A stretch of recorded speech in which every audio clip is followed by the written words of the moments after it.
Hello, welcome back. ഇന്ന് നല്ലൊരു healthy ദോശയുടെ റെസിപ്പി ആയിട്ടാണ് വന്നിട്ടുള്ളത്. എൻ്റെ ക്ലയൻസിന് പൊതുവേ ഡയറ്റ് കൊടുക്കുന്ന സമയത്ത് ചെറുപയർ ദോശ എഴുതുന്ന സമയത്ത് ചോദിക്കും എങ്ങനെയാണ് ഉണ്ടാക്കുന്നത്. ഇത് അവർക്ക് വേണ്ടി സമർപ്പിക്കുന്നു. ഈസി ആയിട്ട് എളുപ്പത്തിൽ ഉണ്ടാക്കാൻ പറ്റിയ നല്ല പ്രോട്ടീൻ റിച്ച് അതുപോലെ തന്നെ ന്യൂട്രിയൻ റിച്ച് ആയ ചെറുപയർ വെച്ച് ഉണ്ടാക്കിയ ദോശ എങ്ങനെ ഉണ്ടാക്കാൻ നോക്കിയാലോ. അതുപോലെ തന്നെ ഫ്രിഡ്ജിൽ എപ്പോഴും ചെറുപയർ സോക്ക് ചെയ്ത് വെച്ച് കഴിഞ്ഞാൽ നമുക്ക് എളുപ്പത്തിൽ ഉണ്ടാക്കാൻ പറ്റും. മുള വന്നാൽ കൂടുതൽ വൈറ്റമിനും ന്യൂട്രിയൻസും ഒക്കെ ഇതിൽ ആഡ് ആവുകയും ചെയ്യും. ഇതാ ഞാൻ സോക്ക് ചെയ്ത് വെച്ചുള്ള ചെറുപയറാണ്. ചെറുതായിട്ട് മുള പൊട്ടി വന്നിട്ടുണ്ട്. ഇതാ മിക്സിയുടെ ചെറിയ ജാറിലേക്ക് ചെറുപയർ ഇട്ട് കൊടുക്കാം. അതുപോലെ തന്നെ ഇതിലേക്ക് ഒരു ചെറിയ പീസ് ഉള്ളി, മല്ലിയില, കറിവേപ്പില, കുറച്ച് ജീരകം, ഉപ്പ്, അതുപോലെ ഒരു ചെറിയ പീസ് ഇഞ്ചി, പച്ചമുളക് ഇതൊക്കെ ചേർത്ത് കുറച്ച് വെള്ളം ഒഴിച്ച് നന്നായിട്ട് അരച്ചെടുക്കാം. ഇതാ ഈ രീതിയിൽ അരച്ചെടുക്കാം. നമുക്ക് അരച്ച ഉടനെ തന്നെ ഇത് ഉണ്ടാക്കുകയും ചെയ്യാം. അതുപോലെ തന്നെ ഫ്രിഡ്ജിൽ ഒരു 2-3 ദിവസം ഇതുപോലെ സ്റ്റോക്ക് ചെയ്യാനും പറ്റും.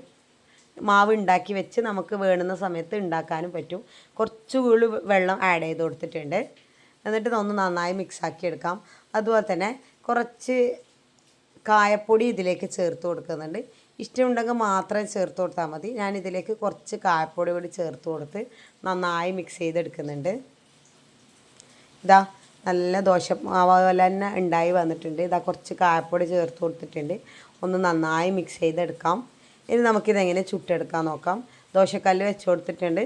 സാധാരണ ദോശ ഉണ്ടാക്കുന്ന പോലെ നമുക്കിതുപോലെ പരത്തിയെടുക്കാം. പിന്നെ അതുപോലെ തന്നെ കുറച്ചുകൂടി ക്രിസ്പിനെസ് വേണ്ടവർ കുറച്ച് പച്ചരി ചേർത്ത് കൊടുത്താൽ മതി. പയർ സോക്ക് ചെയ്ത് കഴിഞ്ഞ സമയത്ത് 2 ടേബിൾ സ്പൂണ് പച്ചരി ചേർത്ത് കൊടുത്താൽ മതി. അല്ലെങ്കിൽ പച്ചരി സെപ്പറേറ്റ് സോക്ക് ചെയ്ത് വെച്ചതുണ്ടെങ്കിൽ ഇത് അരക്കുന്ന സമയത്ത് കുറച്ച് പച്ചരി ഇതിലേക്ക് ഇട്ട് കൊടുത്താലും മതി. ഇത് നല്ല ദോശയായി വന്നിട്ടുണ്ട്.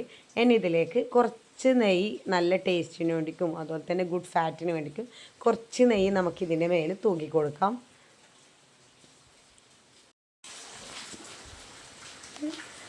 ഒന്ന് മൊരിഞ്ഞ് വരുമ്പം സാധാ ദോശ മറിച്ചിടുന്നെങ്കിൽ മറിച്ചിട്ട് അതുപോലെ തന്നെ ഇതിലേക്ക് ഓണിയനൊക്കെ ചേർക്കുന്നവരുണ്ട്.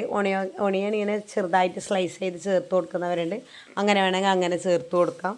ഞാനൊന്നും ചേർത്ത് കൊടുക്കുന്നില്ല. സാധാ ദോശയായിട്ടാണ് ഉണ്ടാക്കിയെടുക്കുന്നത്.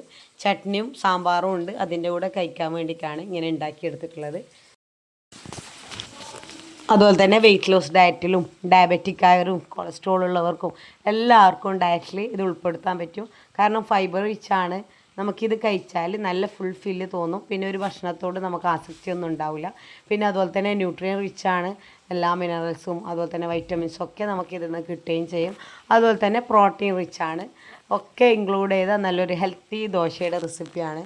ഇതുവരെ ട്രൈ ചെയ്യാത്തവർ ട്രൈ ചെയ്ത് നോക്കാം. ചാനൽ ആദ്യമായിട്ട് കാണുന്നവരാണെങ്കിൽ പ്ലീസ് ഒന്ന് സബ്സ്ക്രൈബ് ചെയ്ത് സപ്പോർട്ട് ചെയ്യുക. ഫ്രണ്ട്സിനും ഫാമിലിക്കൊക്കെ ഷെയർ ചെയ്യുക. Okay, by.